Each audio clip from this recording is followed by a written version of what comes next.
अस्सलामुअलैकुम dear student. आज हम डिस्कस करेंगे in vitro fertilisation. In vitro fertilisation क्या होती है, रीजंस क्या हैं इन विट्रो फर्टिलाइजेशन की, और इसके ड्रॉबैक्स क्या हैं, इसके बेनिफिट्स क्या हैं। ये तमाम चीज़ें आज के लेक्चर में हम डिस्कस करेंगे। तो पहले हम ये चीज़ डिस्कस करेंगे कि जो इन विट्रो फर्टिलाइजेशन है वो क्यों की जा रही है, उसकी रीज़न क्या है। इन विट्रो एक्चुअली होता यह है कि जो फर्टिलाइजेशन है वो आउटसाइड द बॉडी होगी। ठीक है। अब ये आउटसाइड द बॉडी फर्टिलाइजेशन किस वजह से हो रही है, डिफरेंट रीजंस हो सकती हैं। जो रीजन है major, it is a infertility. Infertility का मतलब है कि female can not be pregnant, a female can not conceive a baby. अब इस इनफर्टिलिटी में ऐसा बिल्कुल नहीं होता कि सिर्फ फीमेल ही रिस्पॉन्सिबल होती है इनफर्टिलिटी के लिए, बल्कि जो मेल है उसमें भी इक्वल चांसेस हो सकते हैं इनफर्टिलिटी के। तो अगर तो एक मेल जो है वो इनफर्टाइल है, तो उस वो इनफर्टाइल क्यों है उसकी मेजर रीजंस हो सकती हैं। एक्चुअली अगर हम मेल रिप्रोडक्टिव सिस्टम की बात करें, जो कि हमने पहले भी डिस्कस किया था, तो मेल रिप्रोडक्टिव सिस्टम में दो टेस्टिस होती हैं and they are present outside the body. और आउटसाइड द बॉडी प्रेजेंट होने की रीजन ये थी कि उसमें स्पर्म की प्रोडक्शन जो है वो किस टेम्परेचर पे चाहिए, 34 पे, जबकि बॉडी का टेम्परेचर 37 होता है। तो इसलिए जो टेस्टिस हैं दे हैंग आउटसाइड द बॉडी। अब जो टेस्टिस हैं दे प्रोड्यूस स्पर्म, और स्पर्म के प्रोडक्शन के बाद they move in different tubes like वेस डेफरेंस, देन एपिडिडाइमस। उसके बाद डिफरेंट इसके पास ट्यूब्स हैं, प्रोस्टेट ग्लैंड के पास जाती है, सेमिनल वेसिकल के पास, और उसके बाद जो है ये यहाँ से स्पर्म की प्रोडक्शन होगी, वेस डेफरेंस के पास जाएगी, फिर ये सेमिनल वेसिकल के पास जाती है, फिर ये प्रोस्टेट के पास जाती है, और अल्टीमेटली ये यूरेथ्रा के जरिए, यूरिन के जरिए बाहर रिमूव कर दी जाती हैं। जो प्रोस्टेट ग्लैंड है और सेमिनल वेसिकल्स हैं, they are very important. Prostate जो है ये फ्रुक्टोज प्रोवाइड करता है, और फ्रुक्टोज एक्चुअली स्पर्म की न्यूट्रिशन होती है।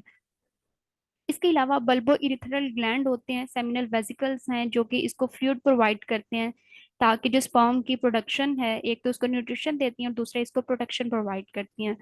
तो जो मेल की बॉडी से मटेरियल रिलीज होता है उसमें सिर्फ स्पर्म ही नहीं होता, उसमें वाइट जो फ्लूइड है वो प्रेजेंट होता है, और वो फ्लूइड उसको प्रोटेक्ट करता है और उसको न्यूट्रिशन प्रोवाइड करता है, और उन दोनों को मिला के हम कहते हैं कि ये सीमन है। ठीक है।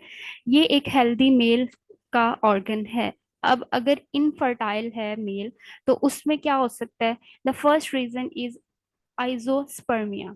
आइजोस्पर्मिया का मतलब है कि स्पर्म्स की प्रोडक्शन नहीं हो रही, लैक ऑफ स्पर्म्स। आइजोस्पर्मिया का मतलब है लैक ऑफ स्पर्म्स, मतलब स्पर्म की प्रोडक्शन यहाँ पे नहीं हो रही।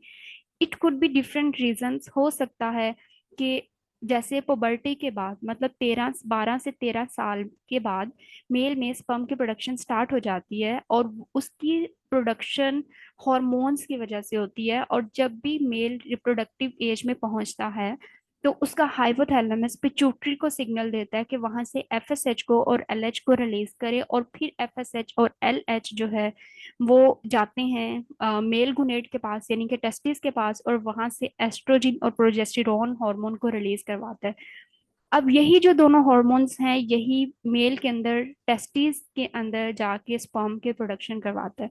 हो सकता है कि हार्मोनल इम्बैलेंस की वजह से जो सिग्नल है वो हाइपोथैलेमस जीएनआरएच, जो हाइपोथैलेमस सिग्नल दे रहा है पिट्यूटरी को, वो स्पर्म तक, टेस्टिस तक नहीं पहुंच रहा, इसलिए स्पर्म के प्रोडक्शन नहीं हो रही।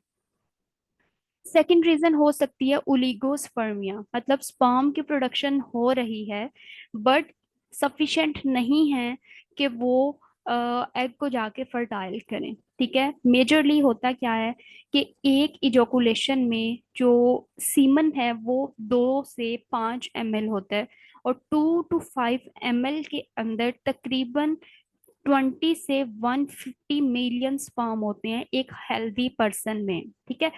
अगर एक इजोकुलेशन में जो फ्लूइड है वो 2 to 5 ml है, लेकिन उसके अंदर स्पर्म 20 मिलियन से कम है, तो इसका मतलब है कि वो सफिशिएंट नहीं है। वो फीमेल रिप्रोडक्टिव सिस्टम तक हो सकता है ना पहुंच सके। ठीक है। जितने ज्यादा स्पर्म्स होंगे उतना ही, जैसे हमने प्रीवियस डिस्कस किया था कि जो स्पर्म है वो फीमेल रिप्रोडक्टिव पार्ट की तरफ पहुंचेंगे, और उसके बाद वजाइना में बहुत सारों की डेथ हो जाती है, क्योंकि वजाइना की जो पीएच है वो एसिडिक होती है। उसके बाद कुछ जो स्पर्म्स हैं वो यूट्रस तक पहुंचते हैं, फ्लोपियन ट्यूब तक पहुंचते हैं, और इसमें से सिर्फ एक ही फर्टाइल मतलब उसको एग को फर्टिलाइज कर सकता है। अगर पहले ही स्पर्म के प्रोडक्शन बहुत ज्यादा लो है, तो हो सकता है ये स्पर्म की मूवमेंट बहुत ज्यादा स्लो हो, और ये इतने एक्टिव नहीं है कि वो एग को जाके फर्टिलाइज कर सके। ठीक है। तो oligospermia is the second reason for male infertility. हो सकता है कि जो स्पर्म है वो उसकी डिफॉर्मेशंस हो, मतलब ये कि एक जो मिच्योर स्पर्म है उसकी 3 बेसिक पार्ट्स होते हैं। जो ऊपर वाला पार्ट होता है उसको हम एक्रोसोम कहते हैं, जो कैप है उसकी, उसके बाद उसकी टेल होती है, उसका मिड पीस होता है, और उसके बाद उसकी टेल होती है। अब हो सकता है कि इसमें से किसी भी पार्ट की अगर एक्रोसोम उसका डिस्ट्रॉय है, तो इसका मतलब है कि वो तो कभी भी मतलब एग को जाके फर्टिलाइज नहीं कर सकता, क्योंकि एक्रोसोम के अंदर ही मेल न्यूक्लियस है जिसने जाके फीमेल न्यूक्लियस के साथ कंबाइन करना है। अगर एक्रोसोम है, मिड पीस भी है, लेकिन टेल नहीं है, तो वो मूव ही नहीं कर सकता, क्योंकि टेल की हेल्प से ही उसने मूव करके आगे की तरफ जाना है। तो अगर टेल नहीं है तो चाहे मिलियंस ऑफ स्पर्म्स प्रोड्यूस हो रहे हैं, जब वो मूव ही नहीं करेगा, जब वो यूट्रस तक पहुंच ही नहीं सकता, तो उसका कोई फायदा नहीं होगा। ठीक है। अब जो लास्ट इसकी रीजन है वो ऑटो इम्यून डिसऑर्डर हो सकता है। ऑटो इम्यून डिसऑर्डर का मतलब, ऑटो का मतलब होता है खुद ब खुद। अगर मेल रिप्रोडक्टिव सिस्टम, अगर मेल मेल का जो इम्यून सिस्टम है वो बहुत ज्यादा वीक है, और वो उसके अंदर एंटीबॉडीज प्रोड्यूस हो रही हैं, वो एंटीबॉडीज मेल की खुद के सेल्स को ही डिस्ट्रॉय कर रहा है। ठीक है। तो उसकी वजह से भी इनफर्टिलिटी हो सकती है। तो मेल के अंदर ये 4 मेजर रीजंस हैं जिसकी वजह से a male can not be a father. ठीक है। अब कुछ रीजंस हैं जो कि फीमेल में भी इनफर्टिलिटी हो सकती है। बेसिकली अगर हम पहले फीमेल की नॉर्मल स्ट्रक्चर को डिस्कस करें, तो ये जो फीमेल का पार्ट है ये उसका यूट्रस है। ठीक है। ये सर्विक्स है, और ये उसकी वजाइनल पार्ट है। इसके साथ ये है फ्लोपियन ट्यूब, और ये दो इसकी ओवरीज हैं। जैसे कि मेल के अंदर 2 टेस्टिस होती हैं, इसी तरह फीमेल के अंदर 2 ओवरीज होती हैं। ठीक है। Each month only one ovary produce one egg. ठीक है। ऐसा नहीं होता कि एक महीने दोनों ओवरीज एग प्रोड्यूस करें। First month this ovary will produce egg, और सेकेंड मंथ जो है ये ओवरी एग को प्रोड्यूस करेगी। ठीक है। अब जब यहाँ पे एग की प्रोडक्शन होती है, तो ये जो फिंगर लाइक प्रोजेक्शंस हैं जिसको हम फिम्बरी कहते हैं, ये एग को कैप्चर करती है, और यहाँ पे सीलिया होता है, ये इसको लेके जाती है एम्प्यूला पार्ट में, और वहां पे जाके फर्टिलाइजेशन होती है। आफ्टर फर्टिलाइजेशन जो सेल है, जाइगोट है, उसमें डिवीजन स्टार्ट होती है, और फिर डिवीजन स्टार्ट होने के बाद मारूला जो है वो यूट्रस में जाता है, और मारूला ब्लास्टोसिस्ट में चेंज होता है, और वहाँ यहाँ पे एंडोमेट्रियम में जाके उसकी इम्प्लांटेशन हो जाती है। अब ये एक हेल्दी नॉर्मल फीमेल की स्ट्रक्चर है। इन केस क्या रीजंस हैं कि अ फीमेल जो है वो इनफर्टाइल होगी, तो उसमें सबसे पहला जो प्रॉब्लम है वो हार्मोनल इम्बैलेंस हो सकता है। सेम इस केस में भी क्या होगा कि फीमेल के अंदर नॉर्मली एफएसएच और एलएच जो है ये पिट्यूटरी से रिलीज होते हैं, और ओवरी पे जाके एक्ट करते हैं। अब FSH is very very important, and LH is also a very important hormone. अब होता क्या, एफएसएच जो है ना ये फॉलिकल स्टिमुलेटिंग हार्मोन है। देखो, अब जो ओवरी है इसके अंदर फॉलिकल्स बननी है, जो कि हमने प्रीवियस लेक्चर में डिस्कस किया था कि फॉलिकल्स हैं, primary follicle, secondary follicle, tertiary follicle, और ultimately at the end Graafian follicle बनेगी। अब जो ग्राफियन फॉलिकल है ये मिच्योर फॉलिकल है जिसने ओवम को रिलीज करवाना है, लेकिन ओवम को रिलीज करवाने के लिए, उसको स्टिमुलेट करने के लिए एफएसएच बहुत ज्यादा जरूरी है। अब अगर किसी फीमेल में एफएसएच ही प्रोड्यूस नहीं हो रहा, तो इसका मतलब है वो ओवरी पे जाके एक्ट नहीं करेगा, और अगर वो ओवरी पे एक्ट नहीं करा तो यहाँ से फॉलिकल्स नहीं बनेंगे। इन केस अगर एफएसएच की प्रोडक्शन बिल्कुल ठीक जा रही है, मतलब फॉलिकल्स बिल्कुल ठीक बन गई हैं, ग्राफिन फॉलिकल भी बन गई है, लेकिन एलएच का लेवल बहुत ज्यादा लो है, क्योंकि एलएच का लेवल इंक्रीज होना चाहिए ताकि जो ग्राफियन फॉलिकल है वहां से ओवम रिलीज हो सके। जब ओवम रिलीज होता है उस प्रोसेस को हम कहते हैं ओवुलेशन। अगर एलएच का लेवल कम है तो ओवुलेशन नहीं होगी। तो एफएसएच और एलएच इन दोनों हार्मोन का बैलेंस होना बहुत ज्यादा जरूरी है। इन केस अगर ये दोनों ही हॉर्मोन्स कम हैं तो उसकी वजह से फीमेल में इनफर्टिलिटी हो सकती है। सेकेंडली, हो सकता है कि F S H L H बिल्कुल ठीक जा रहे हैं, मतलब ओवम की प्रोडक्शन भी बिल्कुल सही हो गई है। अब जो ओवम है वो यहाँ से फिम्ब्राय से इसने कैप्चर कर लिया, इसको फ्लोपियन ट्यूब की तरफ लेके चला गया, लेकिन एम्प्यूला में जाके फर्टिलाइजेशन होनी है, यहाँ पे स्पर्म पहुंच जाएगा। ठीक है, अब यहाँ पे स्पर्म वेट कर रहा है, एग आएगा तो उसको फर्टिलाइज करेगा। लेकिन अब जो फ्लोपियन ट्यूब है ये ब्लॉक हो जाए, अगर अगर ये ब्लॉक हो गई है तो ओवम अगर प्रोड्यूस भी हो गया तो कोई फायदा नहीं है, क्योंकि यहाँ से ओवम आगे पहुंच ही नहीं सकता और फर्टिलाइजेशन नहीं हो सकती। तो फ्लोपियन ट्यूब का ब्लॉकेज जो है it is also a major reason for infertility. Secondly, endometriosis हो सकती है। Endometriosis is a major reason. इसमें होता क्या है कि यूट्रस की तीन लाइनिंग्स होती हैं। पहली मायो पेरीमीट्रियम है, और सेकेंड मायोमेट्रियम, और inner most layer is endometrium. Endometrium के जो कुछ सेल्स हैं वो जाते हैं और ओवरी को जाके कवर कर देते हैं। ठीक है, जब ओवरी को ये कवर कर देंगे, पैक कर देंगे, तो यहाँ से फॉलिकल, ग्राफिन फॉलिकल ओवम को रिलीज नहीं करेगी और ना ही वो आगे मूव कर सकती है। तो ये तीन मेजर रीजंस हो सकती हैं जिसकी वजह से अ female can not be a mother. ठीक है, तो इनफर्टिलिटी ऐसा नहीं है कि सिर्फ मेल ही रिस्पॉन्सिबल है या फिर फीमेल ही रिस्पॉन्सिबल है। They both are equally responsible. हो, अगर इनफर्टिलिटी है तो हो सकता है कि ये फीमेल का प्रॉब्लम हो या हो सकता है ये मेल का प्रॉब्लम हो। ठीक है, अब अगर इनफर्टिलिटी है तो उसकी डिफरेंट ट्रीटमेंट्स की जाती हैं। एक तो सर्जरी की जाती है, ठीक है, या फिर अगर हार्मोनल प्रॉब्लम है, सर्जरी किस केस में की जाएगी कि फॉर एग्जांपल अगर फ्लोपियन ट्यूब जैसे कि हमने कहा कि ब्लॉक हो सकती है, तो हो सकता है हम सर्जरी करके इस ओपनिंग को मतलब इस ब्लॉक को ओपन भी कर सकते हैं। तो सर्जरी की जा सकती है, हार्मोनल ट्रीटमेंट दी जा सकती है, जिसमें हमने एफएसएच और एलएच को डिस्कस किया। अगर हम डॉक्टर्स जो हैं वो हार्मोन को externally in the case of tablets, injections की फॉर्म में पेशेंट को देते हैं, जिसकी वजह से उसमें हार्मोनल जो ट्रीटमेंट है वो भी की जा सकती है। And the most important is in vitro fertilisation, जो कि मेजरली आज का हमारा टॉपिक भी है। इन विट्रो फर्टिलाइजेशन एक्चुअली होता क्या है? इन विट्रो का मतलब होता है आउटसाइड द बॉडी। फर्टिलाइजेशन मतलब fusion of egg and sperm को हमने लेबोरेटरी के अंदर या आउटसाइड द बॉडी फ्यूज करवाना है, फर्टिलाइज करवाना है। तो इस प्रोसेस को हम कहेंगे इन विट्रो फर्टिलाइजेशन।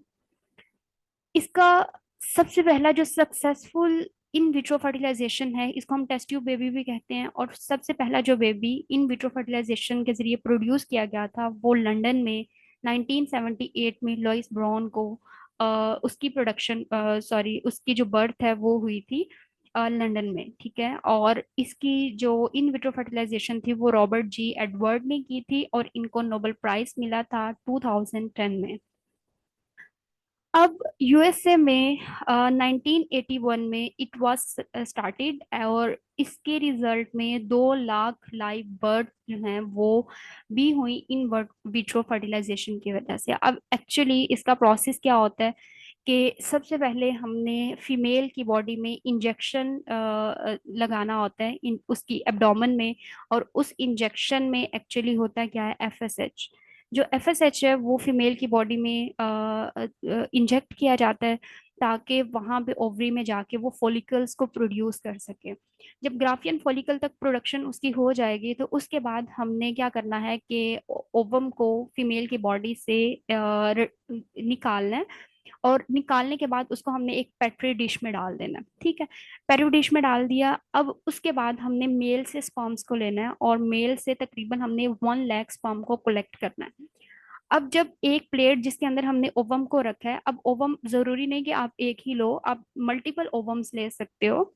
क्योंकि चांसेस हो सकते हैं कि एक ओवम वेस्ट हो जाए, या फिर हो सकता है एक ओवम फर्टिलाइज नहीं करा तो दूसरा ओवम तो हो जो जिसको हम फर्टिलाइज करवा सकें।